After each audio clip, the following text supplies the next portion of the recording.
Magandang araw mga banateros. At ito na nga, pag-usapan na po natin ang mga may init na issue. Naku po, grabe. Grabe ho yung balita ngayon ha. Itong Blackpink. Kilala nyo ba yung Blackpink? Yung kumanta ng 21. Hindi ba pala yun? 21 pala yun. Iba yung Blackpink. Alam niyo naman tong Blackpink, di ba? Yung mga bumasag sa typical K-pop. Bakit to? Sila ho ang girl group na medyo malaswa. Medyo malaswa. Hindi naman. Ikaw naman, Banat Bay. Hindi kasi ibang mga girl group, medyo ano sila eh, medyo wholesome. Itong Blackpink po medyo mahilig magpa-sexy baga. At eto na nga, ang lupit ho ng balita na ito. Itong balita na ito kung saan sila daw ay naimbitahan ni Marcos. Gago! Sa kalagitnaan ng mga sakunang nangyayari, korupsyon, sa kalagitnaan ng mga matitinding panggagasta at mga katiwalian na nangyayari sa Pilipinas at lalong-lalo na nangyari lamang dito sa Cebu.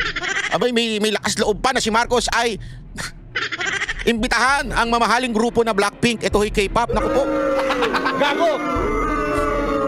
Ay nako, alam nyo mga kababayan ha, hindi ko alam kung matutuwa ako o hindi ako matutuwa dahil hindi ako, mahilig naman po talaga ako sa mga K-pop kasi alam nyo naman, meron din tayong hinahawakan na girl group, so ibig sabihin talagang ito yung mga nagbigay inspirasyon sa amin, pero hindi ko alam kung matutuwa ako dito dahil ito na nga yung nangyayari sa bayan natin, ang tindi ng korupsyon, at dahil sa korupsyon maraming namamatay dahil nga po sa mga bagyong nangyayari, lintik ang baha, pero nagkaroon pa ng kapal ng mukha itong si Marcos na imbitahan ng Blackpink, di umano.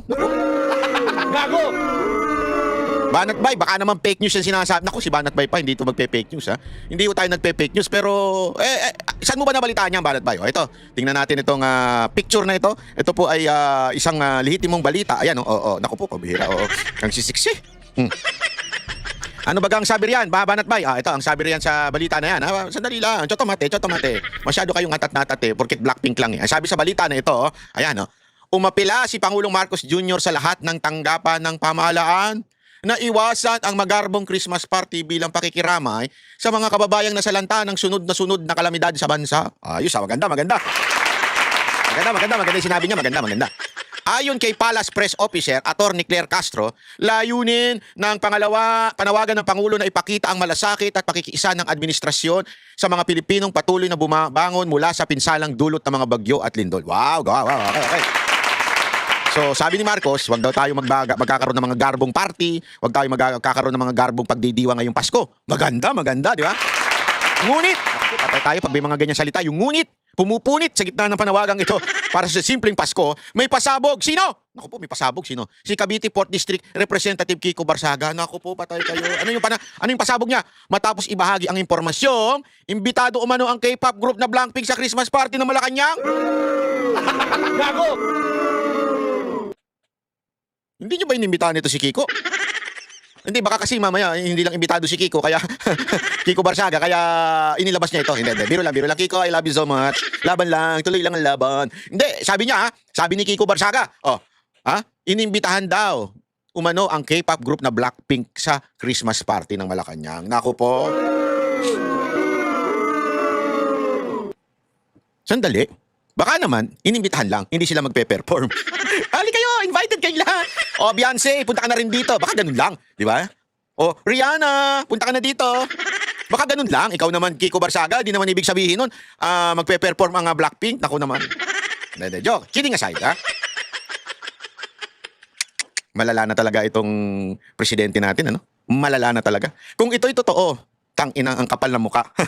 Sa kalagitnaan ng mga sakunang nangyayari sa Pilipinas, ang sagot sa korupsyon, Blackpink, di ba? Iba yan. Iba naman yung kanta na yan, ikaw naman, Sa kanyang Facebook post nitong Miyerkules, Nobyembre 5, binira ni Barsagang umano, hindi tugmang sitwasyon. Simpleng handaan lang ang LGU sa Pasko, tapos si Marcos may Blackpink sa Malacanang. Naku po. Gago! Dagdag pa niya, wala na talagang pag-asa ang Pilipinas. Naku po, patay tayo dyan.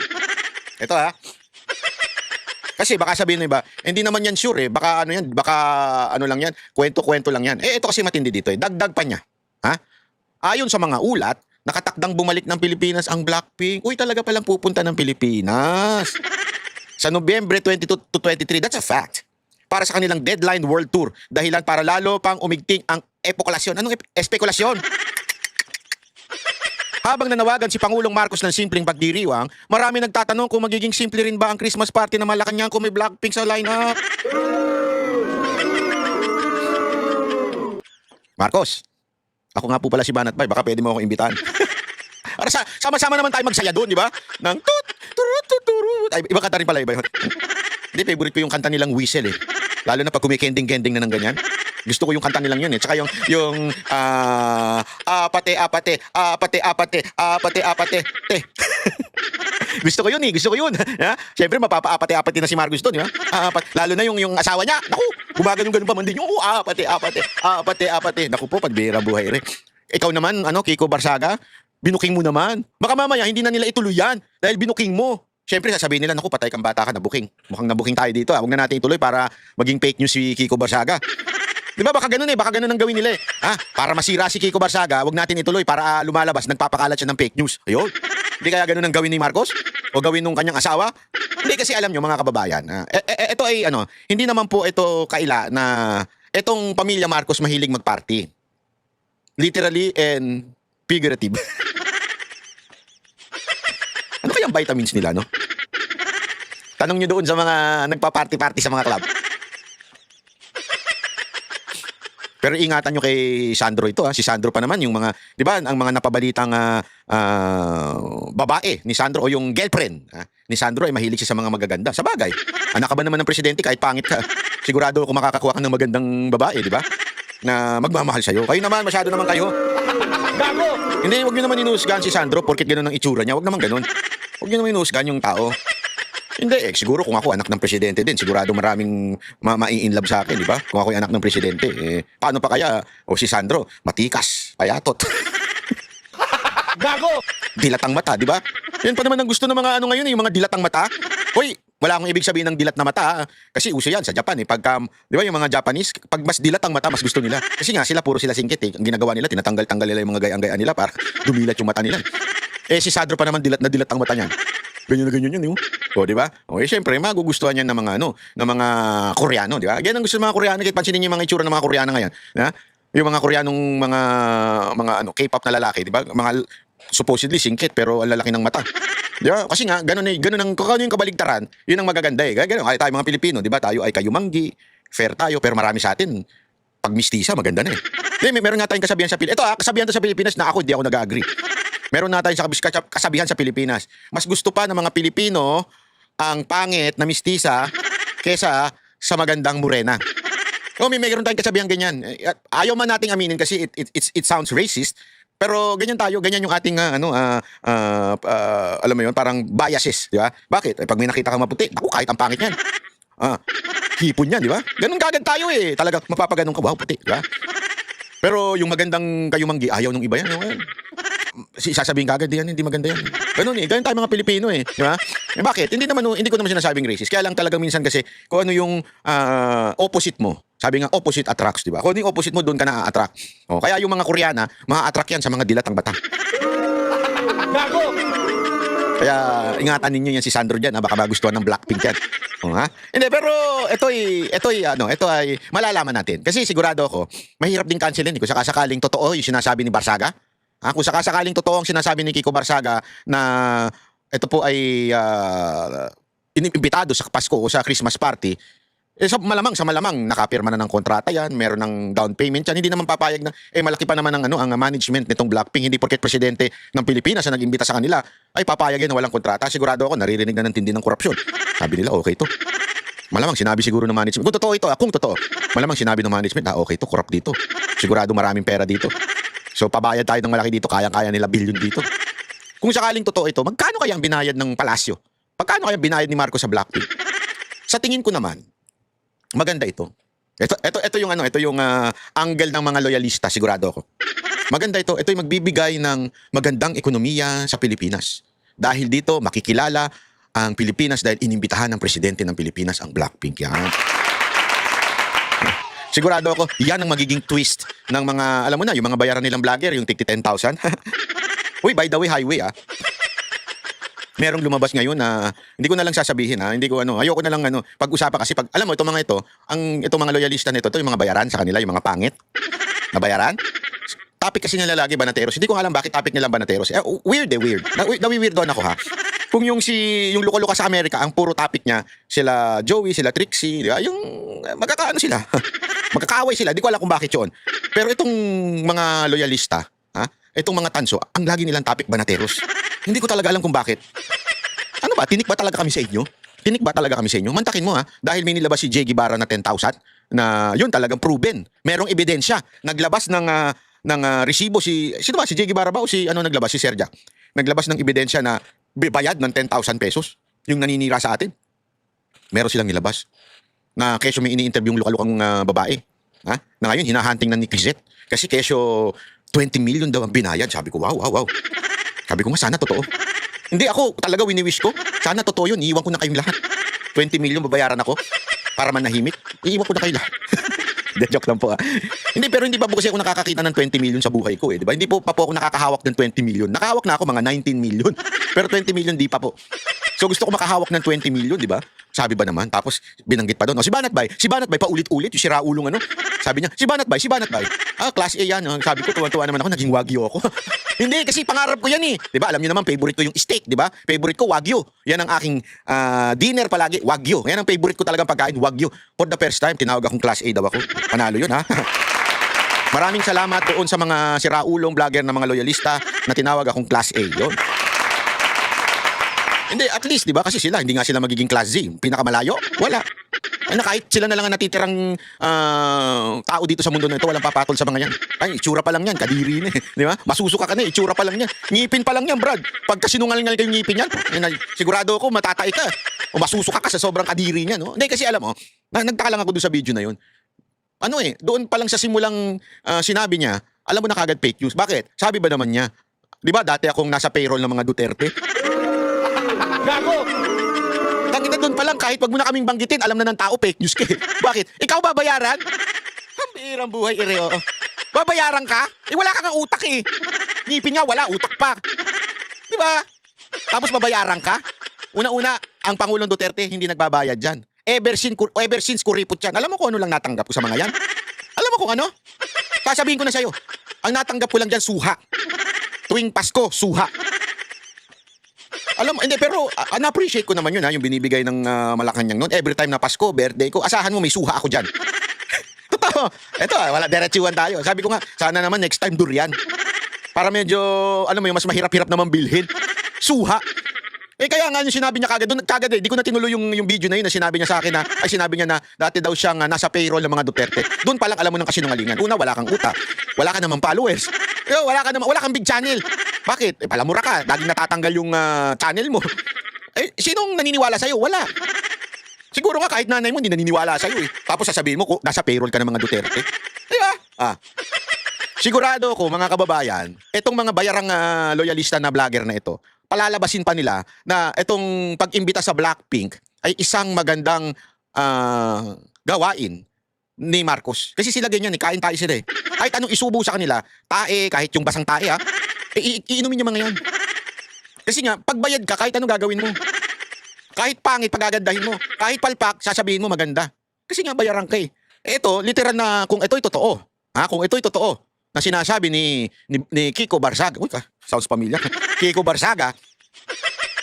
Ito'y isang malaking kalapastangan sa bawat Pilipino. Ito'y isang matinding pagmamalabis. Naghihirap na bayan mo. Ang taas-taas na ng dolyar dahil nga sa korupsyon, dahil sa mababa ang mga namumuhunan sa Pilipinas, nagsisialisan ng mga investor, naisip mo pa, sumagi pa sa isip mo na maggumastos para lang sa isang Christmas party. Naku po, di maganda yan. Pero ako, sigurado ako siyempre alam nyo naman, pag tinalakay ni Banat Bay, siguradong magte-trending yan, siguradong makakarating sa Malacanang kasi alam kong nakatutok sila dito tutok na tutok sila sa mga banateros alam ko yan. Maliwala kayo sa akin, alam namin yan. At marami nang nagsasabi sa amin na talagang nakatutok sila sa banateros. At ito, dinidiscuss na nga natin. Sa tingin ko, mukhang babawiin nila ito. Kung totoo man ito sigurado kung babawiin nila ito dahil alam nilang yari sila sa taong bayan. Kaya lang, ewan ko lang kung mababawi pa ba yung kontrata o pag kinancel nila, fully paid na. Hindi natin alam. Pero tingnan natin. Basta ang alam natin, ito ang sinabi ni Kiko Barsaga. Tingnan natin kung mangyayari ba o hindi. Di ba? Tingnan natin. Ito may papakita ako sa inyo Isa pang balita ito. Naantindi, sabi ko nga naman. Pambihirang buhay Reo. Takot daw siyang umuwi dahil babarilin daw siya. Zaldi ko, wag ka masyadong OA. Oo, OA ka masyado. Over. Over. Bakit batuhin ka ng kamatis pero yung babariling ka? Ang mga nakaupo ngayon, kakampi mo pa eh. Pero sa bagay, malay mo, hindi natin masabi malay mo, merong mga siraang ulo dyan, di ba? Hindi natin masasabi yan, hindi natin masasabi. Malay mo, may mga siraang ulo dyan na magtangka. Pero ako, I do not agree with that. Ako, honestly, huwag nyo naman barilin si Saldico. That's not nice. It's not nice. Kahit sobrang sama niyan, huwag nyo naman ganunin. Huwag yun, masama yun yung mga nagsasabing babatoy na lang ng kamatis, o kaya ng itlog yun, medyo, hindi ko sinasabing okay pero wag naman yung ganun, Please lang, panoorin natin. Takot umanong mabaril. Nako! Kaya malabong umuwi sa bansa si dating Ako Bicol Party List Representative Zaldico ayon sa kanyang abogado. Sinagutin ng abogado ang ilang aligasyon laban kay Ko. Kabilang ang umano'y pagtanggap ng delivery ng pera para kay Ko ng mga executive assistant nito. Nako! Nakatutok si Tina Banganiban Perez. For the last few months to say something. Humarap sa media ang abogado na nagbitiw na kongresistang si Zaldico na iniuugnay sa mga maanumalyang flood control project at itinuturong pasimuno ng mga budget insertion. Sabi ni Attorney Ruby Rondain, malabo raw umuwi ng bansa si Ko dahil umano sa mga banta sa kanyang buhay. He has a general fear of being shot, whether by a vigilante or Ako may tanong ako dito kay Attorney Roy Rondain. Actually, gusto ko itong itanong doon sa mga nagre-representa kay Zaldico doon sa kaso niya sa akin. Gusto ko silang tanungin, naaatim nyo talaga na ipagtanggol pa si Zaldico? Hindi, gusto ko lang tanungin. Naku-curious lang baga ako. Naku-curious ako. Sa tindi ng mga aligasyon at sa tindi ng mga ebidensyang inilalabas ng iba't ibang kampo. Ibig sabihin, iba't ibang kulay. Ang naglalabas ng mga ebidensya na di umano talagang may matinding ginawa si Zaldico doon sa ating budget. Naaatim nyo pa siyang ipagtanggol? Anong nararamdaman ninyo pag uwi ninyo at natutulog na kayo? Pinagtatanggol ko si Zaldico. Is that Hindi, ito this is a serious question. Paano nyo naaatim na pagtanggol yung tao na yan? Kasi merong merong masasabi kong, sabi nga nila, trabaho lang, di ba? Bilang abogado, trabaho mo yung ipagtanggol ang kliyente mo, kahit sino pa yan. That's a professionalism, ika nga. Oo pero, you must draw the line. Di ba? Para sa akin siguro kung ako abogado, kahit magkano pa yung alok, wag lang 1 billion. Hindi, kahit ano pa yung alok sa akin, kung yung kliyente na yan ay antindi na ng mga ebidensyang pinipresenta sa kaliwat kanan na ahensya ng gobyerno or branch of the government, nakikita ako ako lang to, para sa akin lang to. Nakikita ko ng antindi, sagad sa butong ginawa nito. Kahit malaki ang babayad sa akin, hindi ko tatanggapin na maging abogado nun. Para sa akin po para sa akin. Diba? Kasi it's just a matter of, I will draw the line. Oo, maaari mong ipagtanggol yung medyo may mga kasalanan, medyo mga maliliit na pinaggagawa kasi professional ka bilang isang abogado na dapat mong tanggapin ito.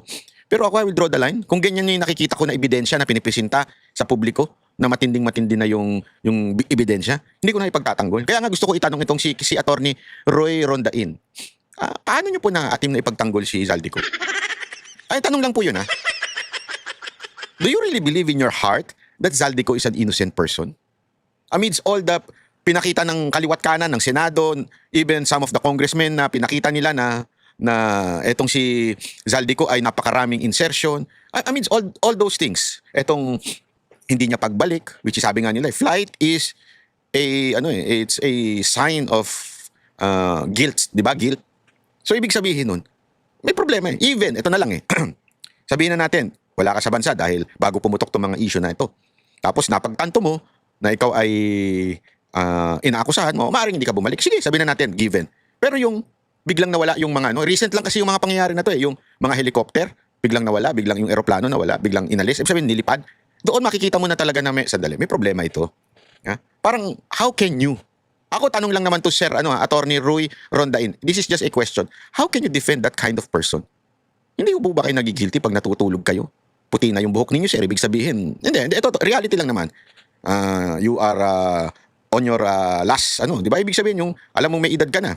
Ibig sabihin, di ba, dapat, yung gagawin mo, that would leave a mark na ikaw hindi makakalimutan na pinaglaban mo, bayad mo. Di ba? Paano nyo po na-atim, sir? Ako lang, nagtatanong lang ako. Ano ang nasa puso ninyo habang pinagtatanggol nyo to si Zaldico? Anong nasa puso ninyo, sir? Ako, tanong lang po yan, Hindi ko kayo inaakusahan. Kaya gusto ko malaman, Paano nyo na-atim yan? by a political enemy. We'll see him as soon as the fear of violence against him abates. We'll see him as soon as... Sir, as pagkaalam ko, nakaupo yung mga kakampi niya. Di ba? Nakaupo best friend niya nga, di ba?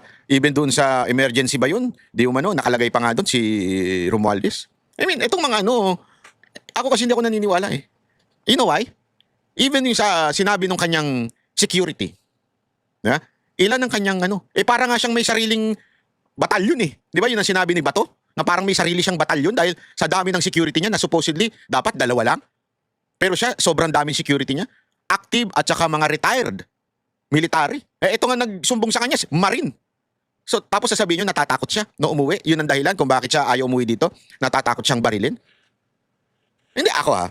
Kung ako, ito sa akin lamang po ito ha. Hindi ko sinasabing sa kanya. Pag ako wala akong ginawang masama, wala akong ginawang mali, lalaban ako. No matter what, haharapin ko lahat. Kasi alam kong malinis ako eh. Oh, mapatay man nila ako, alam kong malinis ako. May magawa man silang masama sa akin, alam kong malinis ako, haharap ako sa Panginoon at alam kong sasabihin sa akin ng Panginoon mabuti yan, pinaglaban mo, ang tama. Di ba? Ganun eh. Pero kung alam kong hindi ko pinaglaban ang tama at meron akong inapakan, meron akong dinehado, abay talaga magtatago ako. Sa akin ho ito sa akin ho ito. Kaya parang hindi ako naniniwala doon sa sinasabi nitong abogado na ito na natatakot daw siyang mabaril, mapatay. Una, ang mga nakaupo ay kakampi niya. Pangalawa, sa dami ng security niya, natatakot siya. Diba? Ako, matatakot ako. Kung alam kong tarantado ko, marami kong ginagawang mali, baka pati yung mga security ko magalit sa akin. Tama, mali?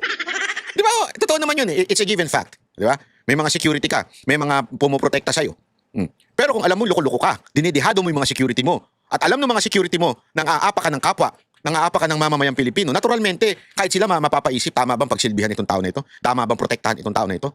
Pero kung ikaw walang ginagawa na masama, at ikaw ay lumalaban para sa bayan, at ikaw ay nagsisilbi sa bayan, siguro, yung mga security mo ay lalo pang magiging, matapang dahil ito yung gusto naming pagsilbihan, ito yung gusto naming protektahan, yung ipaglalaban ng bayan. Tama, mali? Ewan ko So I don't know. Huli umanong nakausap ni Rondain si Ko kagabi, pero hindi umano niya alam kung nasaan ito. Matatandaan nagpunta si Ko sa Amerika para umano magpagamot, pero hindi na alam ngayon kung nasaan na siya. Ang hinihintay, tugon ni Ko sa mga alegasyon sa kanya. Naglabas ang Office of the Ombudsman ng utos para magsumite si Ko ng counter affidavit. Let me be clear. I have not seen any complaint. I don't know what he's supposed to answer. Ako, medyo napaisip ako dito Hindi, napaisip ako dito. Wala pa daw siyang nakikitang any complaint. So yung mga pautot ng ICI, yung mga paandar ni Remulla, ano yung sinasabi nila sa publiko? Nakakasuhan, sisigurado yung makukulong. Di ba? Kasi wala pa daw Wala pa daw ito natatanggap na kahit na anong reklamo. Imaginein mo etong issue na to last year pa. Hanggang ngayon, anak ng putang ina, matatapos na yung taon. Wala pang complaint si Zaldico. Wala pang demanda si Zaldico. Unless this guy is a liar. He's a lawyer, but I don't think, I don't know if he's a liar. Pero that's a fact. Kasi di naman niya siguro sasabihin niya kung meron siyang hawak na demanda. Kasi sigurado ako, pwedeng madisbar yan pag nagsinungaling na may hawak pala siyang demanda pero walang demanda, sinasabi niyang wala. So ibig sabihin, more or less, tama itong sinasabi nitong abogado ni Zaldico na wala pa siyang nakikitang complaint. So asa na yung mga eme nito ni Remulla, etong eme ng ICI, di ba? Asa na? O ito pang isang kapatid niya, meron pang ipapakitang mga kulungan daw. Ano to, eme nyo? Puro hanas lang ninyo yan? Tinatarantado nyo, binubudol nyo ng mga Pilipino, wala pala kayong ginagawa? Yung ba sinasabi ninyo? But that said, ang observation ko is that the Ombudsman Boying Remulla has already said that he intends to file these cases by November 25. November 25. Now, assuming Mr. Ko is served today, that doesn't give them a lot of time for him to answer. The Ombudsman has already prejudged this case. Hinihinga namin ng Grabe. tugon dito ang Ombudsman. Itinanggi rin ni Atty. Rondain na may delivery ng pera kay Ko na tinanggap ng mga executive assistant nito. They were no longer connected with him at the relevant time. Now, if you're asking me whether or not there were deliveries to Representative Ko at any time, no. Categorical. Sinabi rin ni Atty. Rondain na hindi rin anya totoong humingi si Ko ng 25% na kickback sa mga proyekto. Ang mga helicopter na umano'y pag-aari ni Ko ay pag-aari ng Misibis Aviation. Kinwestiyon din ng abogado ni Ko ang balak na pag-forfeit o pagbawi ng pamahalaan sa mga ari-arian ni Ko. A civil forfeiture will require proof and a final decision that the forfeited property was illegally acquired. How can something that was acquired by a company 17 years before he became a congressman be illegally acquired? Ayon kay Rondain, 4.1 billion pesos na ang net worth ni Ko nang maging kongresista noong 2019 at posibleng nasa 5 billion pesos na ito ngayong 2025. Pero hindi anya ito indikasyon na may ginawang krimen si Ko. Wala rin anyang koneksyon si Ko sa SunWest na nakakuha ng milyong-milyong pisong halaga ng umano'y ghost flood control project sa Oriental Mindoro. Talagang Dahil nanginginig yung nagbabalita na to. No? Parang Divest na siya mula sa kumpanya bago pa umano maging kongresista si Ko. Para sa GMA Integrated News, Tina Panganiban Perez, nakatutok 24 oras. Ayan, so ayun na nga po. Pero ito alam mo mga kababayan, sabi nga nila kahit anong pagbalibaliktarin mo ang mundo, kung walang problema itong si Zaldico, hindi ito dapat magtago. Dapat harapin niya. Di ba? Naalala ninyo nung ginaganyan nila si Tebes, di ba? Oh, harapin mo, ganyan. O nung kay Pastor Kibuloy, harapin mo yung ano. O, bakit dito? Ganyan ang antono ninyo. Hindi nyo naman pinahaharap yung tao na yan. Ibig sabihin, may problema talaga. O, eto may matinding ano dito. May matinding revelasyon. O, ito, pakinggan ninyo O. Yung mga luxury cars na pinatago sa Mississippis Bay Resort, merong 4 na sasakyan na pinatago. Naku, I found out na may mga pinatago daw. Naku, malupit ito. Tingnan nga natin. Ano ba ito? employee na nasa payroll ko pero wala naman sa Mississippis Bay Resort. Nasa payroll ko siya, si Mr. Colasio. Ito si John Mark Delfin Ignacio. Lumapit siya sa Rappler para ikwento ang kanyang karanasan bilang HR manager ng Mississippis Bay Resort. Kilala ang Porsche na resort bilang pagmamayari ni dating Congressman Zaldico. Ang may-ari ng parent company ng resort base sa mga papeles nito sa SEC ay ang kanyang asawa at anak na sina Maylene at Ellis. 2 buwan lang tumagal sa kumpanya si John Mark o JM, pero sa pagkakaalala niya, maraming bagay ang tila hindi tama. Una, nagsampa ng labor complaint si JM sa National Labor Relations Commission laban sa mga may-ari ng Mississippis, kabilang na si Maylene Ko, dahil umano sa delayed na pagre-release ng service charges sa rank and file employees. Naku po. Sabi ni JM sa kanya Yung tugtog talaga. Siguro, naku, maaano na naman tayo dito. Makaka-copyright na naman tayo sa mga ganyang ninyo, hanas ninyo. Hindi naman kasi kailangan lagyan ng tugtog may tugtog pa. malapit ang mga empleyado, pero hindi niya rin alam kung anong isasagot dahil maging siya ay nangangapa sa operasyon ng resort. Based on my estimate, yung Sandali nga mga kababayan.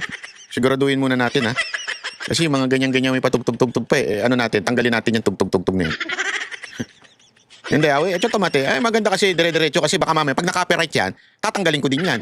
So hindi niyo mapapanood yan, di ba? Mas maganda, tanggalin na lang natin yung tugtog para sure baga, di ba? Kasi ganun din pagka kailangan natin tanggalin yan. Pag tinanggal natin yan, edi tanggal yung buong video. Mahirap na, alam niyo naman ngayon, maraming dyan. Maganda kasi yung dito Ito yung istorya po ito nung yung Mississippis, okay? Ay isang pagmamay-ari po ng pamilya daw di umano ni Zaldico. Mississippis Resort. Pagmamay-ari daw ni Zaldico at yung parang isang manager dito o empleyado may mga alam. At ang alam nga nila ay talagang may mga red flag ika nga. Ibig sabihin may mga pinagawa sa kanila nakaduda-duda kaya nagsalita na. Ito yun. Pangalan nito si John Mark Delfin Ignacio. Yan na. Wait lang, antayin natin tinatanggal ko lang yung tugtog para hindi tayo makopyright. Anyway, tingnan lang natin muna itong ayan. Okay na, yan na. Wait, tomate. Ay, mali. Sorry. Ito na. Paano ba ito? Ayan.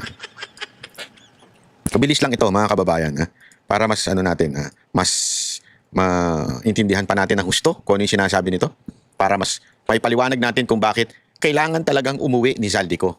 Problema dito kay Zaldico panay ang palusot. Kesyo meron daw gustong bumaril sa kanya. Sabi ko. Siya pa talaga yung natakot na may babaril sa kanya. Maniwala kayo sa kanya. Ako dito. Ito, yung mga ayan. luxury cars Wait na lang. pinatago sa Mississippis Bay Resort, merong 4 na sasakyan na pinatago. Yan. I found out na may mga employee na nasa payroll Sana ko wala pero ng wala audio. naman sa Mississippis Bay Resort. Nasa payroll ko siya, si Mr. Colasio. Yan. Ito si John Mark Delfin Ignacio. Lumapit siya sa Rappler para ikwento ang kanyang karanasan bilang HR manager ng Mississippis Bay Resort. Kilala ang Porsche na resort bilang pagmamayari ni dating Congressman Zaldico. Ang may-ari ng parent company ng resort base sa mga papeles nito sa SEC ay ang kanyang asawa at anak na sina Maylene at Ellis. 2 buwan lang tumagal sa kumpanya si John Mark o JM, pero sa pagkakaalala niya, maraming bagay ang tila hindi tama. Una, nagsampa ng labor complaint si JM sa National Labor Relations Commission laban sa mga may-ari ng Mississippis, kabilang na si Maylene Ko, dahil umano sa delayed na pagre-release ng service charges sa rank and file employees. Sabi ni JM sa kanya lumalapit ang mga empleyado, pero hindi niya rin alam kung anong isasagot dahil maging siya ay nangangapa sa operasyon ng resort. Based on my estimate, yung service charge na hindi na-release ay umaabot ng mga 8 million. Nakasaad Grabe Yung service charge. Dahil kasi para sa kaalaman ninyo mga kababayan yung service charge, yan po yung ipinapataw ng restaurant o di kaya ng hotel or any company doon. Basta yung mga serving company na dapat mapunta 100% sa mga empleyado. So, ibig sabihin kahit hindi tayo mag-tip, merong mapupunta sa kanila dapat. Pero, umabot na daw ng 8 million, di umano, at hindi binibigay sa mga empleyado. Zaldico, pati ba naman niya? Hindi, pati ba naman yan magiging issue pa sa'yo? Ano ba naman yan? Di ba?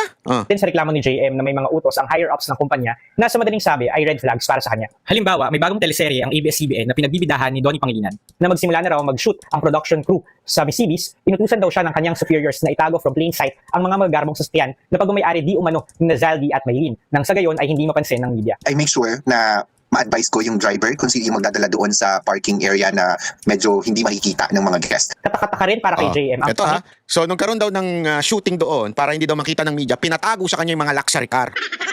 I mean, if you're rich, eh di ba yung meron niya isang ano dyan, pinaglalandakan niya yung sasakyan niyan, mayaman siya. Oh. Kung wala namang problema at hindi naman galing sa nakaw, bakit mo kailangan ipatago? Oh, ikaw na nagsabi, through your lawyer, na 5 billion ba yun? Yung parang 4 billion yung salin mo. So mayaman ka talaga even before you're a congressman. Why would you hide those cars according to this guy? Yun yung mga red flag.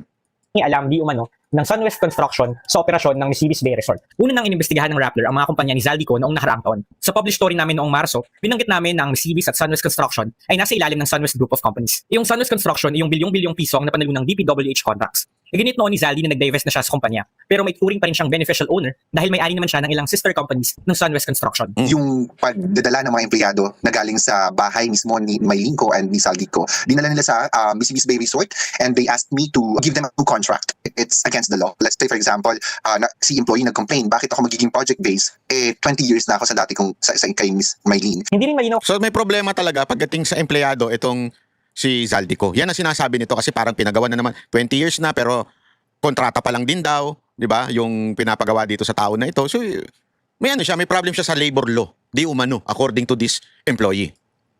Tuloy. kay JM kung bakit nasa payroll ng Misibis Bay ang ilang mga bodyguard at confidential staff. Oh, pati daw yung mga bodyguard nasa bakit pinasasahuran through the resort.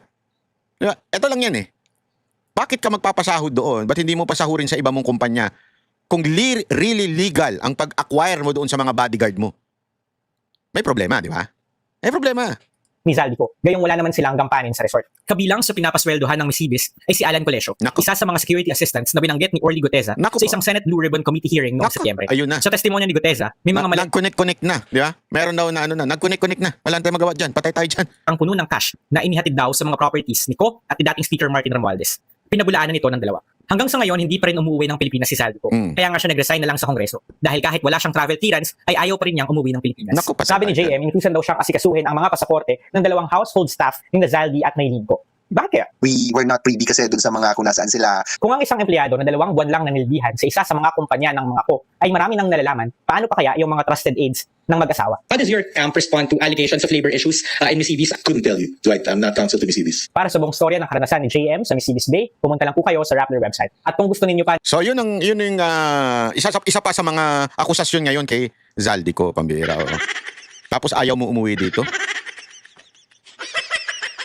Diba? Pambihira kayo. Oo. Tuloy. O, iba naman balita tayo. Ito naman ha. Tungkol naman dito sa Bagyo. Oh, ito. Makatapos sa halos 100 ang latest na bilang ng mga nasawi sa lalawigan po ng Cebu. Ilan sa mga ito'y inanod ng baha. Nagpapasaklolo na ang Kapitolyo sa palasyo dahil posibleng marami pang natangay. Nakatutok si Alan Domingo ng GMA Regional TV. Binalot ng hinagpis ang mga pamilyang namatayan sa barangay Kutkot, bayan ng Liloan sa Cebu. Dahil sa barangay pa lang na ito, umabot sa 35 ang naiulat na nasawi base sa post ni Mayor Aljo Frasco. Pawang mga inanod ng rumaragasang baha sa kasagsagan ng Bagyong Tino madaling araw kahapon.